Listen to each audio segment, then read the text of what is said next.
कभी सोचा है कि आखिर ये सच्चा ज्ञान, ये विजडम आता कहाँ से है? क्या ये सिर्फ किताबों में ही मिलता है या फिर जिंदगी के जो खट्टे मीठे अनुभव होते हैं उनमें छिपा होता है?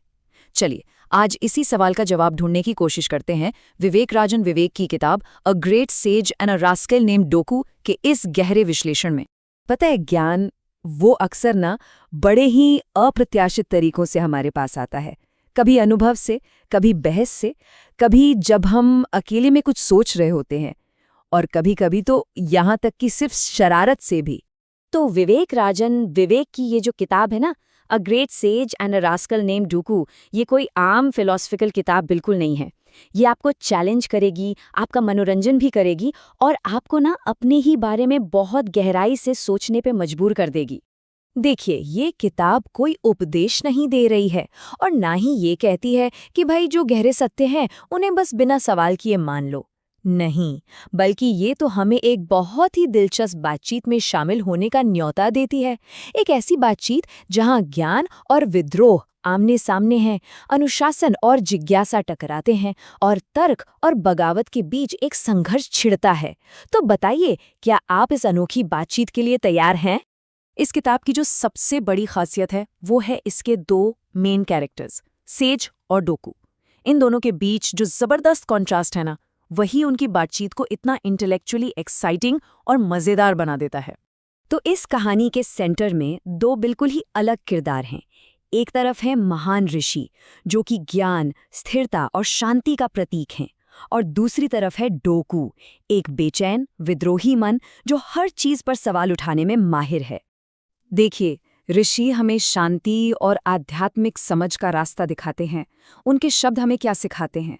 वो सिखाते हैं कि भौतिक इच्छाओं और ये जो मैं की भावना है ना, उससे परे जीवन को समझो। चीज़ों और लोगों से मोह छोड़ो और मन की शांति को अपनाओ।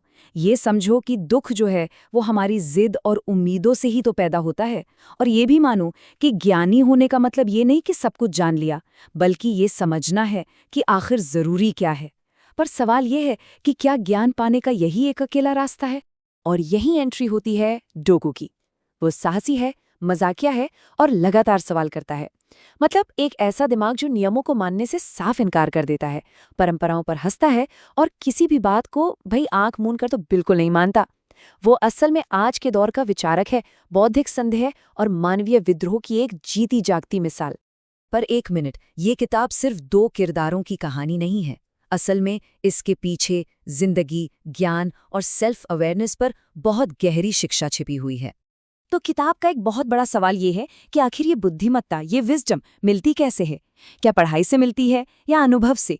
क्या इसे कोई टीचर सिखा सकता है या इसे सवाल पूछ कर और खुद के अंदर झांक कर ही खोजना पड़ता है?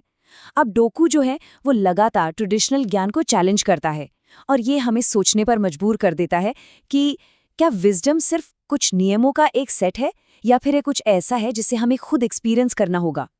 वहीं दूसरी ओर ऋषि एक बिल्कुल अलग नजरिया पेश करते हैं। वो कहते हैं बुद्धिमत्ता ये नहीं है कि हम कितना जानते हैं, बल्कि यह है कि हम उस ज्ञान का इस्तेमाल शांति और क्लैरिटी पाने के लिए कैसे करते हैं। डोकू एक तरह से हमारी उस इच्छा को दिखाता है जहां हम जीवन को कंट्रोल करना चाहते हैं, नतीजों को अपने हिसाब से मोड़ना चाहते हैं और हकीकत को बदलना चाहते हैं। लेकिन इसके ठीक उलट ऋषि हमें सिखाते हैं कि ये कंट्रोल, ये सिर्फ एक भ्रम है, एक इल्यूजन। और पता है, डोकू भी हम में से ज्यादातर लोगों की तरह ही खुशी को एक ऐसी मंजिल मानता है जिसका पीछा करना बहुत जरूरी है। लेकिन ऋषि इस भ्रम को तोड़ते हैं। वो बताते हैं कि खुशी कहीं बाहर नहीं है, ये तो हर पल हमारे अंदर ही मौजूद है। और यहाँ सबसे अहम बात पता है क्या है?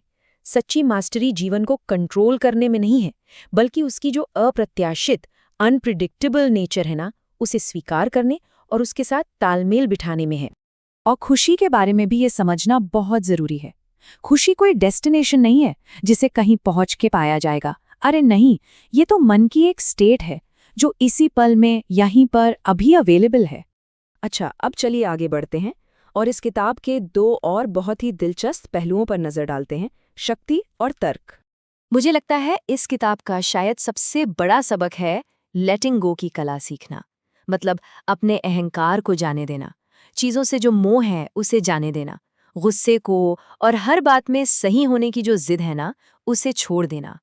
अब डोकू जो है वो इस आइडिया से बहुत स्ट्रगल करता है। उसका तो मानना है कि जिंदगी का मतलब है लड़ाइयाँ जीतना, अपनी बात सही साबित करना और दूसरों पर हावी होना।